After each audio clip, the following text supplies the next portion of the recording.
completely different description and going crazy. All right. Are we ready? Maybe? A little bit? Okay.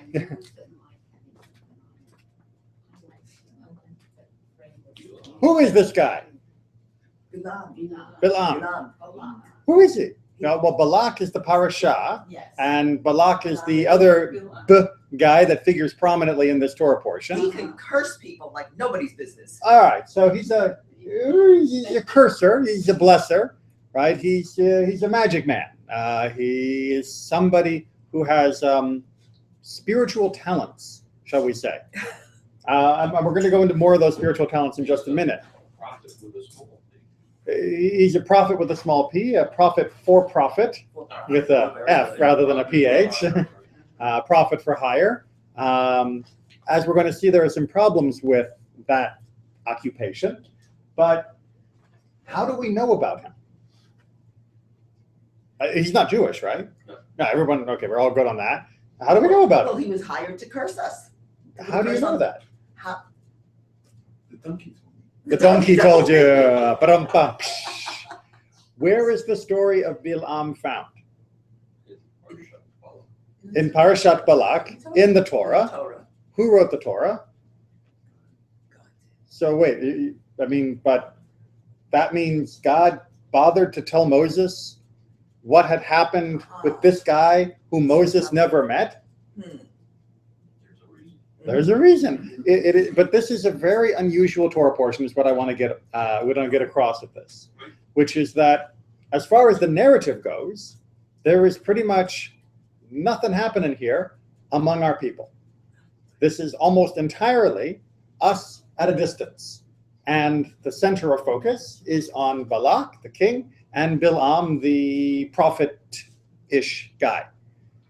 And we are the object. We are not the subject of what's taking place. And that should strike us as a bit unusual, that there is the bulk of this Torah portion about us from a distance rather than about us from the immediate place that we have been. And that God chose to include all of this information for us who were more or less oblivious to what was happening over on the hills, where Balak and Bilam were trying to do their whole curse parade. But perhaps God does not want us to remain oblivious. He wants us to be aware of what's going on in the world around us. It's not all just what we see. Which is going to exactly remind us that if this was included and it wasn't part of our personal history, that is to say, we were not immediately involved in all of these events, what then did God want us to know? Why bother including this? And we're only able to get to that is by actually doing some reading. But before we get to the reading, we're going to start at the end of the Torah portion. We have to make sure that before we start reading, we know the general story. So what happens in the general story here? Who's Balak? That's going to be our guy for the Torah portion for whom the Balak is the guy for whom the Torah portion is named. Who's Balak? He's a king. He's the king of the Moabites, right? And the Moabites are worried. The Israelites have come up, and if you were paying attention during last week's Torah portions, we have been, what do they say, kicking something and chewing bubble gum, and we're all out of bubble gum. You don't know that expression? Okay, we've been roughing up the neighbors, right? There have been people who we asked, can we come through your land on our way to Israel? And they say no, and we say okay, and we go around, and then other people who say no, and they come out to fight us, and we fight back, and we're winning. We're winning triumphantly. Yes. And Moab is getting a little worried about this, as is Midian and a few of the other places in the surrounding area. Welcome back. So they decide they need to do something about this. I've already noticed that field of battle doesn't go so well, which means they need additional support. Why are we winning? Right? If it's not just the field of battle issue, not just that we have better soldiers than they do or more soldiers than they do, why are we winning according to the Torah? Who's on our side? God. God, thank you. Wasn't a trick question, honest. So in order to defeat us, they're going to look for spiritual weapons against us. Make sense? Right? That's why they're going to Bilam. If they just thought, getting bigger guys would work, they would go to Og. Oh dear, we've already killed him. Og was a giant. So if they just thought it was about more people, they'd go to Egypt. Oh dear, we already destroyed Egypt when we left and they got swallowed up in the sea. So clearly it's not just about people or size of soldiers and whatnot, it's the spiritual war that's happening, and our spiritual firepower is greater than their spiritual firepower. They want to even the odds, so they go to the local prophet guy to get him to do his cursing that will diminish our ability and make us susceptible to a military attack. Make sense? Maybe? I mean, makes sense within the confines of their narrative, not make sense like, let's go find Bilam today. That's what's going on. There's the whole episode where Bilam is saying, well, maybe I can go, maybe I can't go, maybe if only I had a house full of gold. He kind of drops the price that maybe he would do it for, but he does warn them that he can only do what God says he can do. And then there's this whole famous donkey scene where he is riding off either in reality or in a vision, depending upon which commentator you're reading. And his donkey sees an angel in the road trying to stop him and really, really annoys Bilam, and finally turns around and says, look, guy, have I ever done anything wrong? Why are you hitting me? I'm just a donkey. And Bilam goes, oh dear, something special is happening here, and realizes there was an angel, and the angel says, all right, you can go, but you only get to say what I tell you to say. So Bilam comes up, he shows up, and Balak is there, and they say, okay, we're going to do these special sacrifices to do this special cursing. We're standing up here on the hill, and we're looking out at all of the people of Israel, and Bilam opens his mouth, and what happens? Blessings come out. And gives us a whole bunch of blessings. So he was hired to curse. It was his intention to curse. But when he goes to speak, because he is a prophet, the only thing that comes out is what God wants him to say. And what God wants him to say regarding us are blessings. And so we get blessed. Balak is a little unhappy with this. The guy who hired him is not pleased that rather than cursing his enemies, he is blessing his enemies.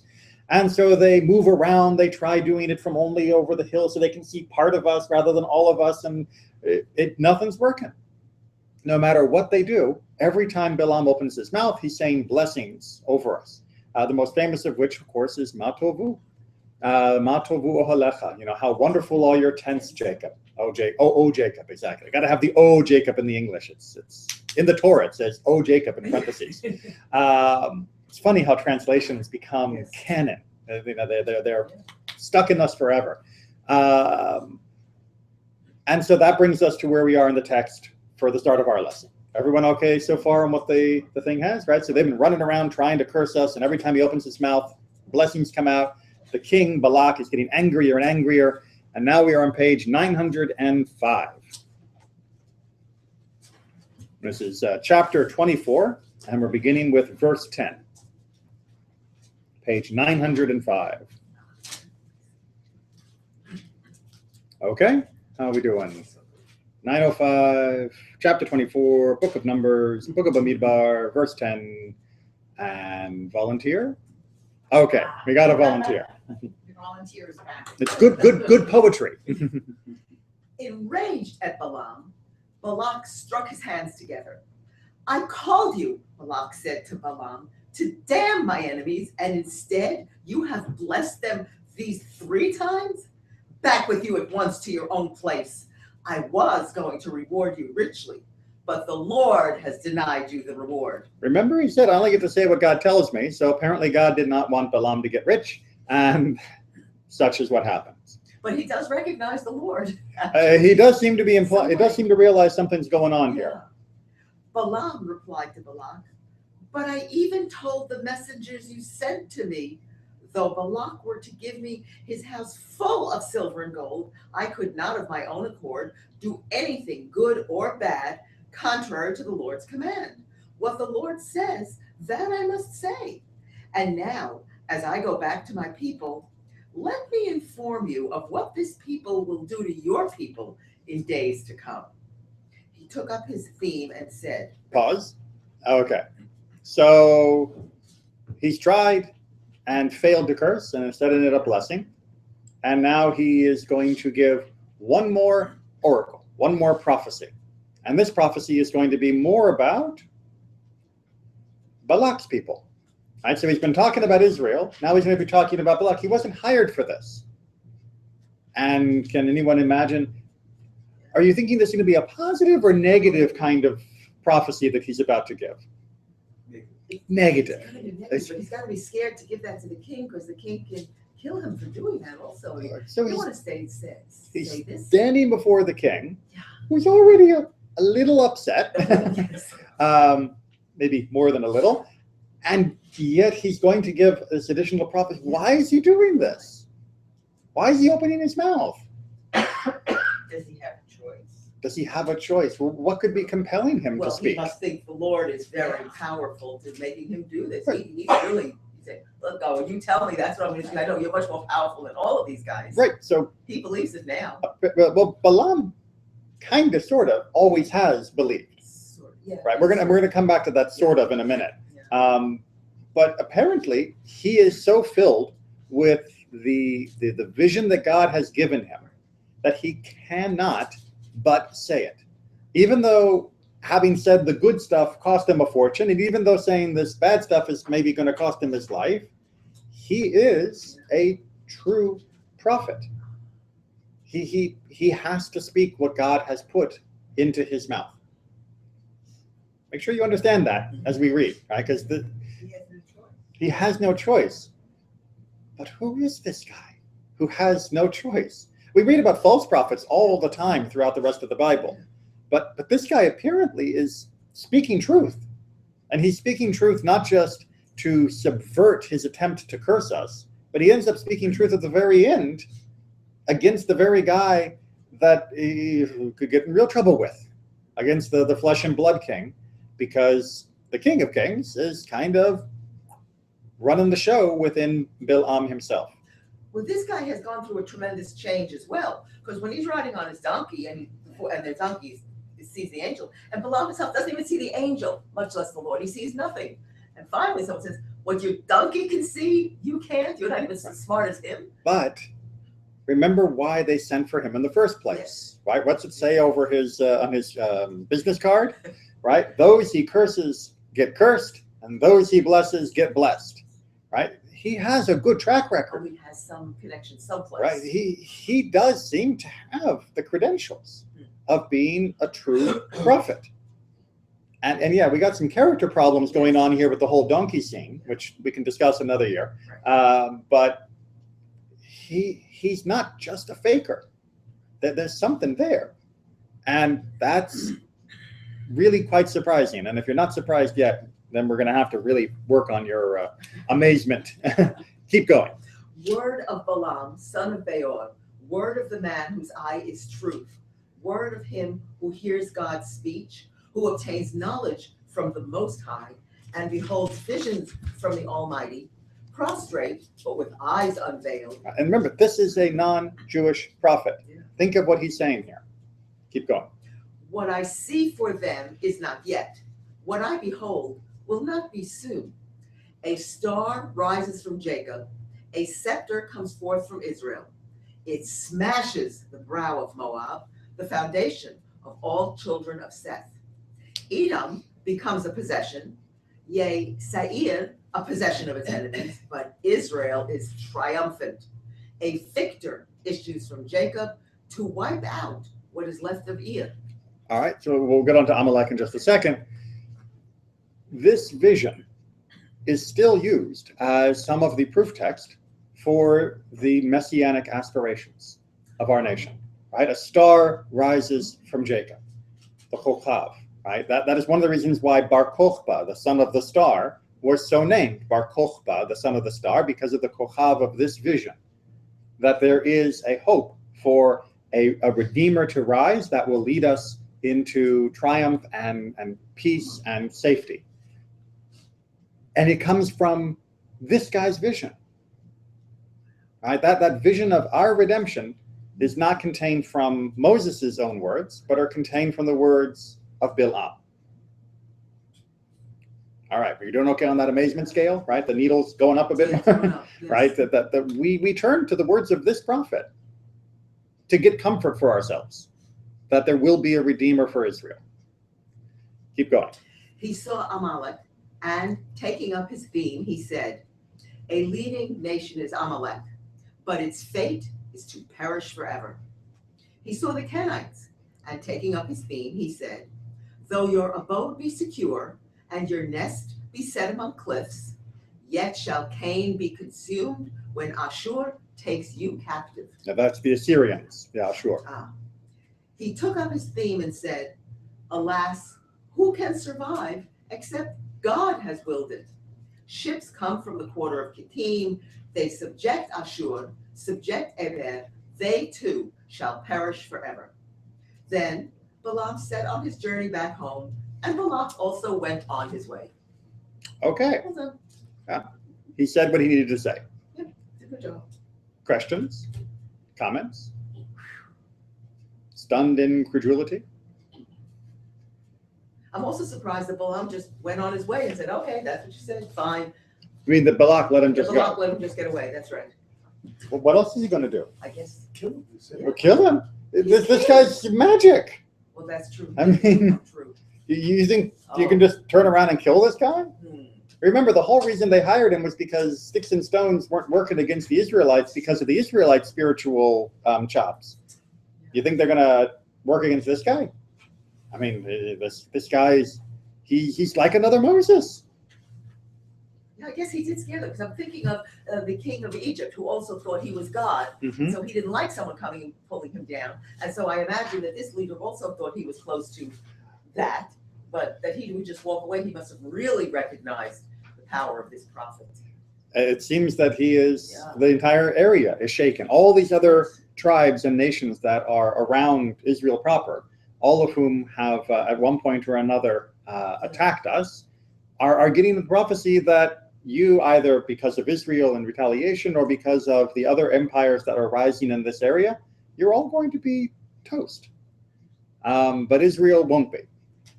Which, by the way, Bilam was right. It turns out- Right. All of these other ancient nations are gone as far as nations go. I mean, yes, there's genetic, passing down for whatever, but no one of these nations continues to exist as a people. They have all been wiped out because of the empires and the fluctuations of history, except Israel, exactly as Bilam prophesied. I'm still kind of He was amazed. right. He was right. I'm still kind of amazed how they were more frightened of the power of words than the power of the swords. It's not the time; those times weren't like that. Well, they tried swords. They tried swords. It didn't Trust me, work. they tried swords first. Yeah, they It was when the swords didn't work and their people were dying Yeah. that they went to the alternative. Huh. By the way, the ultimate words that would have worked had they chosen to use them was, "We make peace with you, Israel. Oh. Welcome to the neighborhood," or "Welcome back to the neighborhood," more specifically. That's right. That's right. Israel only fought these nations because these nations fought Israel. Right? Israel, yes, had a command to settle the land of Canaan, and we can assume that the Canaanites who had been there since we had left might pose some trouble, although even there we were told to offer peace when we came in. But the other nations around Israel had nothing to fear from Israel. Right? Israel was given only their domain, and that was it. And this was how many years ago? If you're hearing some echoes of the modern Yes, world, right. Yes. yes. And there are no descendants of those tribes, not Uh, even remotely. Well, I mean, certainly genetic descendants, but as far as the actual culture and civilizations go, no, they're gone. No, I meant what you said first. Yeah. that, if there are any descendants. I mean, if I take you, for instance, Right. if you trace back your lineage all the way back, would you find, that? If I go all the way back, I'll be in Africa, but so will we all. The point is, there are none who claim lineage to these people. There's no one who says, "I'm a Canaanite." No one who says, "I'm an Amalekite." Well, that's maybe because they don't know, but, I mean, these were real tribes. These are real people that were there during the ancient world, but their civilizations crumbled. And so you don't continue to tell the story of the civilization you no longer are, because you no longer are it. You tell a different story. And that's how the world works, Mhm. except for us. We're the really, really weird ones who have kept doing that. Well, I mean, even the Italians don't go around calling themselves Romans, although they certainly, hold on to the history of Rome and what Rome was in its heyday. Okay, but I'm still troubled by this Bilam guy. Yeah. Of who is he, and why is he speaking truth and power, and why would God have given him the ability to do this? Why do we need a non-Jewish prophet to give us one of the most famous lines for our own prophecies of redemption? Why would God have bothered with this at all? And that's going to take us to the wonderful amalgamation known as Legends of the Jews. If you haven't read this great magnum opus, it is a lot of fun and very interesting and very confusing. What happened was the author took from all the different sources of Midrash, the early stuff, the late stuff, some of the folk wisdom, and tried to write a continuous story using all of the different Midrashim that he could fit in. So it's a little confusing in places because he's shoehorning many competing stories, and he's often having to massage how the edges fit together because the original stories weren't written that way.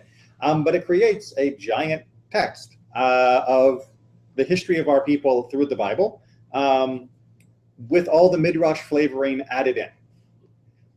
So it's very interesting, but you do have to always remember there's a difference between what were stories and what was actually in the Torah. So what we're reading here is not in the Torah, but are some of the stories that are told about Bilam, taken from these sources, and then put together to make one narrative. Is that good? I mean, everyone understands what we're dealing with here as far as the source goes? Okay, so... God would permit the heathens to have no ground for exculpation, for saying in the future world, you have kept us far from you. All right, so there's a concern raised in the Talmud that when it comes time for the end of days and God is going to be judging the world, that all of the non-Jews would say, hey, how can you be mad at us, right? You didn't draw us to you like you did the Israelites to you, so that's not fair, right? You were nice to them, you didn't do anything for us, you're not allowed to criticize us. And yes, if that sounds like a whiny voice, it's a fairly standard thing that you'll hear people whine about all the time. You were playing favorites, so I shouldn't be held to the same standard. But God has already got that covered. He is going to take away all that excuse. To them, as well as to Israel, he gave kings, sages, and prophets. But whereas... Make sure we got that, right? God gave kings, sages, and prophets to every nation. We talk about our own, but that doesn't mean the other peoples didn't have them. But whereas the Israelites showed themselves worthy of their high trust, the other nations proved themselves unworthy of it. Both Solomon and Nebuchadnezzar were rulers over the entire world. The former built the temple and composed many hymns and prayers. The latter destroyed the temple and cursed and blasphemed the Lord, saying, I will descend above the height of the clouds. I will be like the Most High. All right, so look, yeah, they've got great kings. We've got great kings. Our great kings, they do great and wonderful spiritual things and show wisdom. Their great kings go around and murder people, right? But they had great kings, so they can't say we lacked great leaders. No, you had good leaders. You had great leaders in the sense of mighty and powerful, and look what they did with it. So is that God's fault that you didn't have spiritual greatness, or is that your own fault that you didn't have spiritual greatness? You had the raw materials, you just used them in a less than ideal way. Onward. Both David and Haman received great treasures from God, but David employed them to secure a site for God's sanctuary, whereas Haman, with his gifts, his treasure, tried to destroy the whole nation. Remember, Haman had to pay for permission to destroy the Israelites when he was doing his negotiations with Ahasuerus. So you've got a huge sack full of cash. What do you do with it? You either buy a place to build a temple in order to bring people to God, or you buy permission to commit genocide. Both had the resources. Both got to choose what they did with it. So you can't say, if you're one of the other nations, we never had the material wealth. to be able to do this. They had good leaders in the sense of power and capable. They could organize entire empires, and they had material resources with which they could do whatever they wanted. And so far, 2 for 2, they're not doing so great with what they've got. Wow, I keep thinking Stalin and Hitler, who had the same things that you're talking about and used them so poorly. Oh my gosh, this is so relevant. You mean, what if someone with the oratory skills of Hitler and the command of a nation with the skills and the talent of Germany had used it for good? It would have been amazing. It would have been amazing. I mean, you look at the amount of evil they did with the whole world fighting them. Imagine the good they could have done with the whole world helping them. And yet they did not want to no more than these nations here. In some way, wow. Onward. Okay, Moses was Israel's prophet, and Bilam was the prophet of the heathens. But oh, how great a contrast between these two. Moses exhorted his people to keep from sin, whereas Bilam counseled the nations to give up their moral course of life and to become addicted to lewdness. We'll come back to that. Balaam was also different from the Israelite prophet in his cruelty.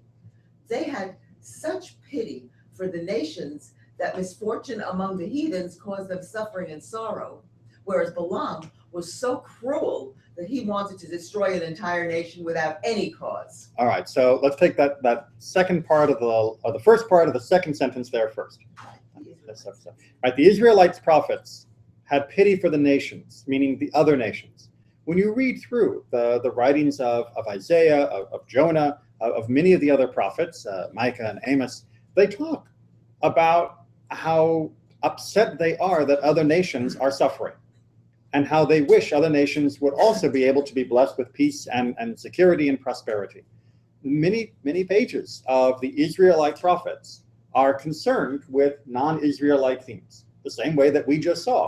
A whole section of Torah is filled with the goings-ons of people that are not Jewish, people that are not Israelites, but it still matters to us.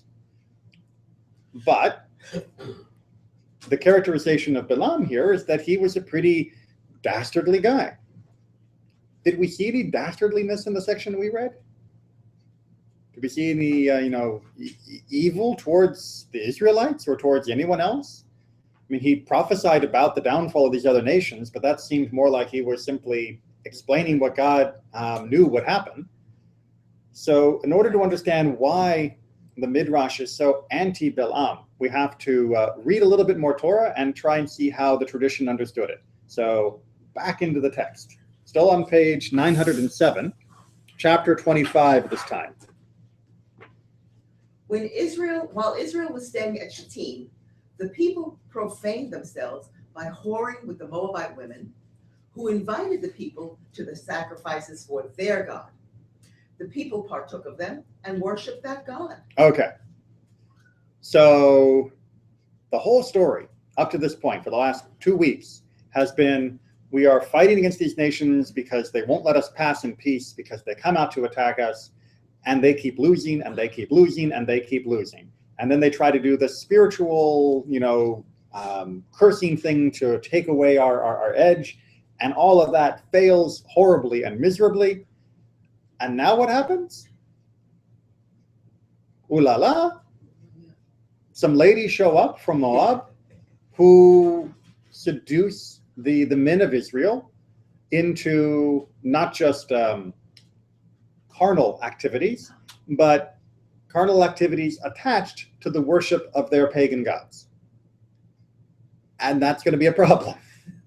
All right, so they couldn't attack us with swords. They couldn't attack us with curses.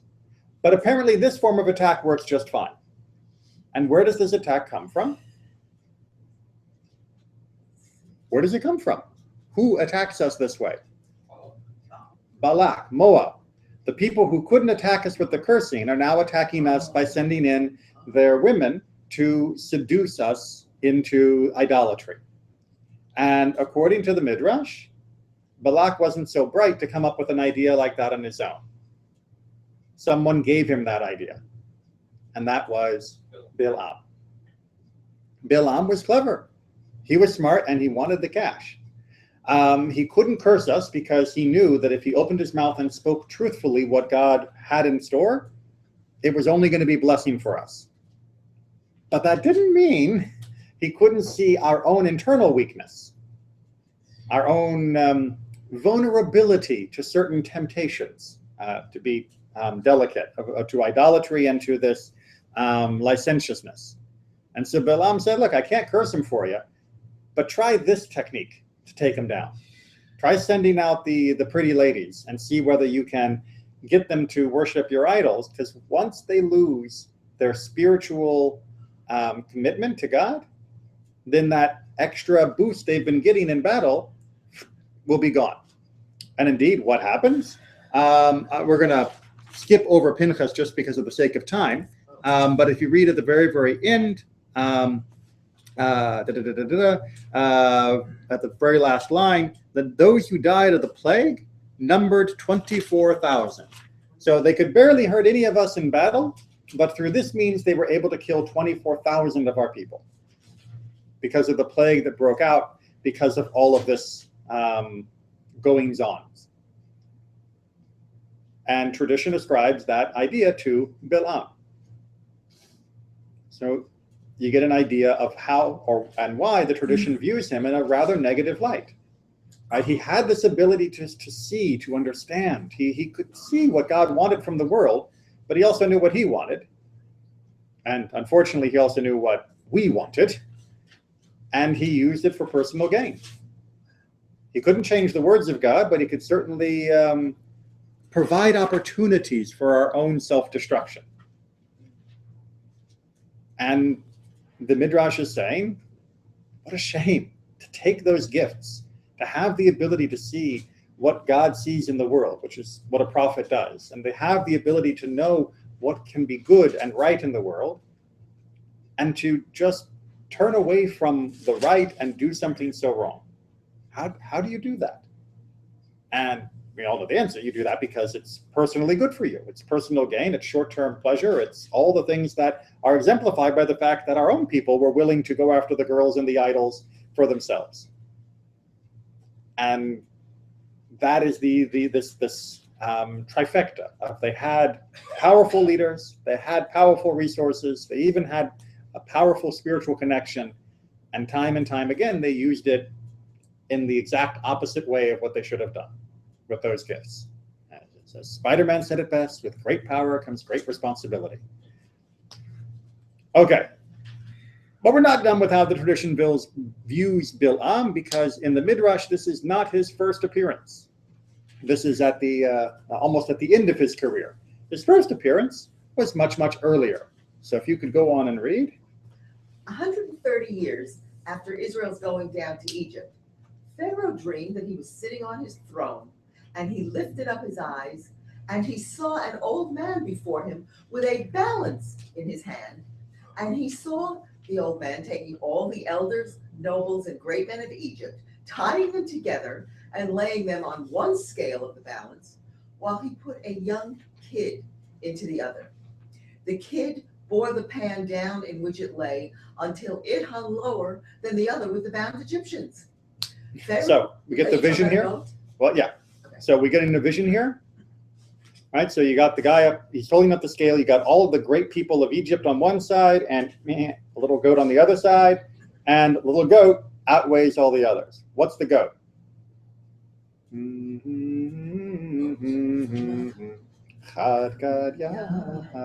Right, one goat. Right, so there's two ways to view this. The one goat is Israel, or the one goat is the Passover sacrifice that was used when we left.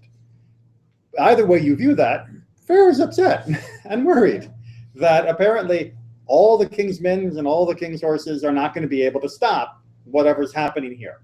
And so he needs help. Pharaoh arose early in the morning and called together all his servants and his wise men to interpret his dream.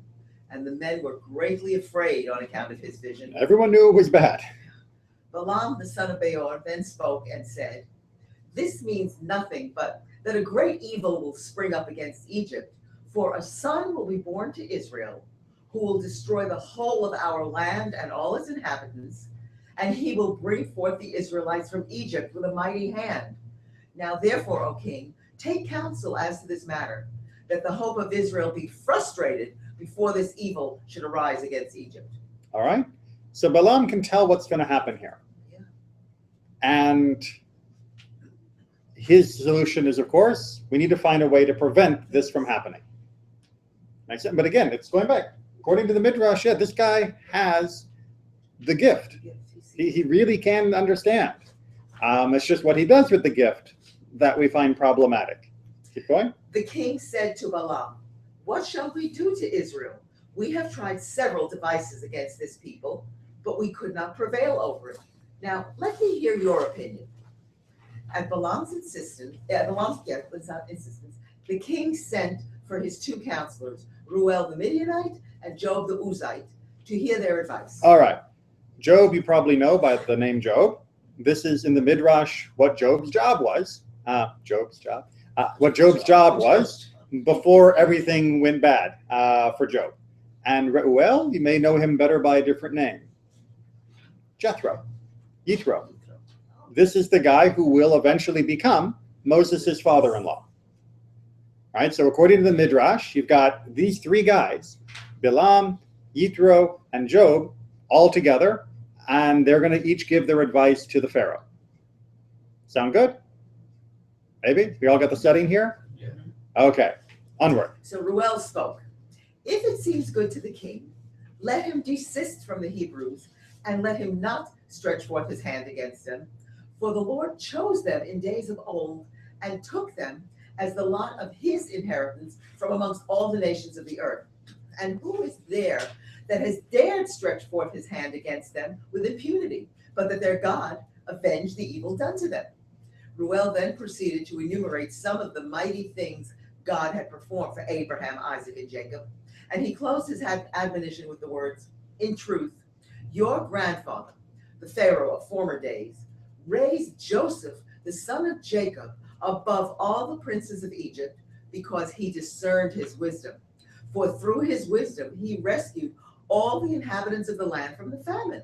After which he invited Jacob and his sons to come down to Egypt, that the land of Egypt and the land of Goshen be delivered from the famine through their virtues.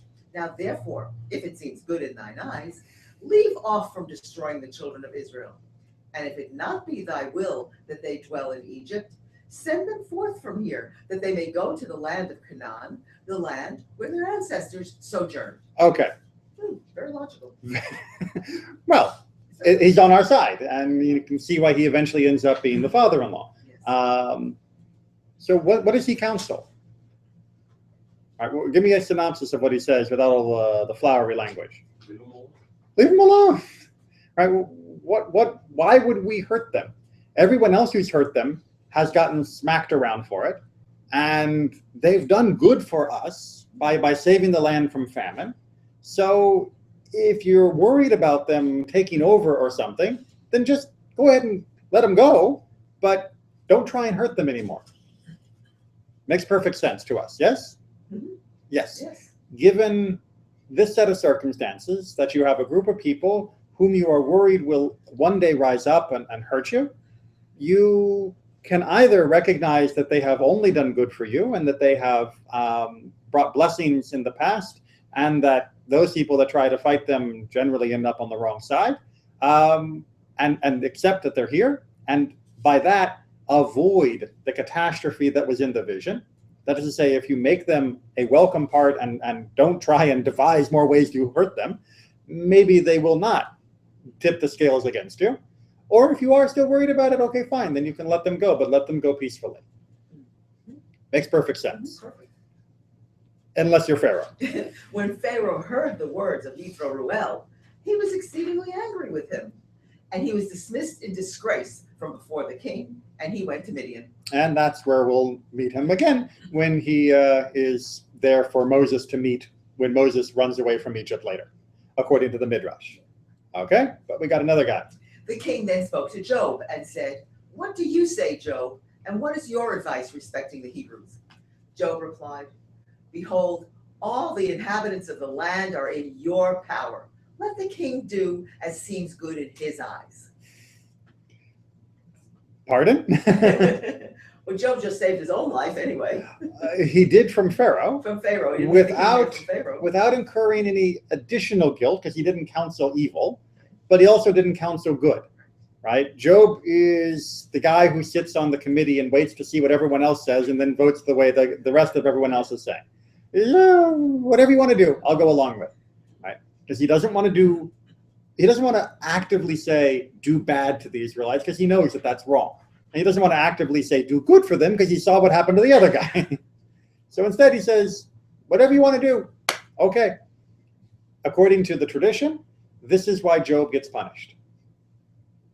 Remember the whole story of Job when he loses his livelihood, his family, he gets sick, and all of that. It's in retribution for this. It's according to at least one midrash. There's multiple midrashim about Job, but that one midrash says it's because he didn't advocate for good. That you don't get to just sit on the fence. That keeping silent, saying do what you want to a dictator, is the same as counseling evil.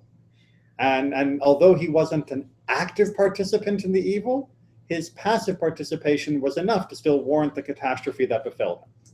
Now that slightly changes the story of Job, which I think is actually in its surface reading much more about things happen for reasons that aren't always because you were guilty, but as a way of teaching that you shouldn't be silent in the face of danger and the face of evil. I think it is a very good midrash to also include. And again, it always teaches us that sometimes you can have multiple contradictory stories that still each teach something that is true in and of themselves, and you just don't worry about how you would stage it if it was a play. Okay, leaving one more guy. Bilam. Bilam was the last to speak at the behest of the king, and he said, from all that the king may devise against the Hebrews, they will be delivered. If you think to diminish them by the flaming fire, you will not prevail over them. For their God delivered Abraham, their father, from the furnace in which the Chaldeans cast him. Perhaps you think to destroy them with a sword, but their father Isaac was delivered from being slaughtered by the sword. And if you think to reduce them through hard and rigorous labor, you will also not prevail. For their father Jacob served Laban in all manner of hard work, and yet he prospered. All right, so he uses the Abraham, Isaac, and Jacob group to point out you can't just try and burn them, you can't try and kill them, and you can't overwork them, because everybody who's tried those things against these guys before, they always come through just fine. Yeah. So we need another solution. Yeah, we need another idea. Here's a good idea. If it please the king, let him order all the male children that shall be born in Israel from this day forward to be thrown into the water. That's, you're not directly killing them, right? You're not actually stabbing them. You're not burning them. To lead the sink with swim. Exactly. Like the witches in the days of old, right? If they weigh the same as a duck, they're a witch. Monty Python joke, sorry. So, yeah, no problem. Throw the babies in the water. Throw the babies in the water. Thus, you can wipe out their name. For neither any of them nor any of their fathers was tried in this way. Exactly. We've never seen them protected like this. So this might work. What do we know about this plan? Apart from the fact that, yes, Pharaoh went with it.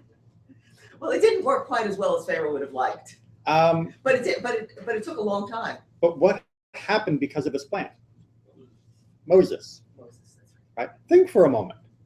If they had not put the kids in the water, That's right. Moses never would have ended up in Pharaoh's palace.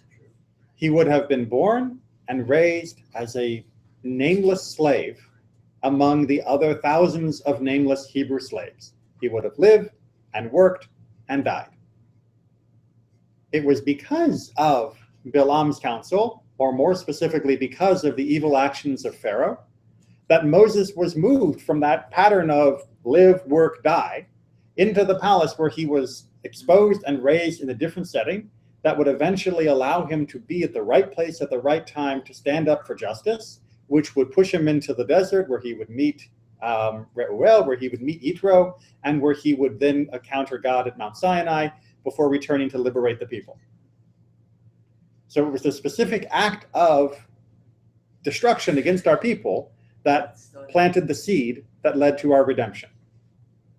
Which actually proves Bilam's point, which is everything everyone tries to do against us eventually ends up coming back against them and backfiring and leading to us surviving. which is a nice message to remember, because sometimes it doesn't always feel that way. The fact that we're still here after 3,000 years of people after Pharaoh still trying to do this sort of thing should remind us that we do survive these things. But I don't want to end just on the yay us note. It's a good note, but I don't want to finish there. I also want to finish on the whole idea that we began with. This entire parasha is focused on these non-Jewish nations, and that this midrashim is focused on these non-Jewish nations. Why does it bother? Why bother teaching us about these people and some of the evil that they did? I mean, we've survived it. It was over the hill with the guys, Balak and Bilam. It didn't affect us in the end. The only thing that mattered was us. And when we went to, took after the women, why do we need to know about the rest of this thing? Why do we need to know that Bilam was a true prophet? Why do we need to know that they have the capacity for good leaders? They have the resources for living a good life. Why does this matter? We don't study the past. We're doomed to repeat it. We don't study the past, we're doomed to repeat it. Very good, absolutely. We need to know the past. And what does this past tell us about the potential of the present? Oh, it has the potential for great good if we recognize where that is. Correct. And it has potential for the good among the non-Jews. We can't take the blessing for granted. We can't take our blessing for granted, but also on their side, Right. they are also constantly being offered a blessing by God. God did not save up all of his blessings and only give them to us. God gives his blessings to everyone in the world. Unfortunately, historically, many of the great and mighty of the world have used the blessings with which they have been blessed, the nations, the empires, the resources, the wisdom, to do great evil against themselves and against us. The world is blessed through their actions toward the Jews, according to. Right. But when they stop, when they actually treat us well, which is in a sense acknowledging the blessings that God has given to the whole world as exemplified by us, they do better too. And that is what we should be rooting for, right? Just as Bilam should not have been rooting for the destruction of the Israelites, but should have instead been rooting for the freeing of the Israelites so that they could be a blessing to the world and Egypt would prosper at the same time, so too for ourselves. We have to also continue, just as we compared our own prophets to theirs, to say that God has blessed the whole world and the whole world deserves those blessings, and hope that one day they will have leaders that will see the potential in those blessings and that they will take them and do with them good. We need to pray for their future as well. We need to be better than Bilam and Pharaoh. We need to continue, as on the first page, to exemplify that there is a difference between those who have seen God and use that message for good, and those who have seen God and use the message for evil. We need to make sure that we recognize that that good is for the whole world, especially because we've got quite a tradition of seeing God. Sound good? Sounds good to me too. Yeah. All right. Speedily in our day.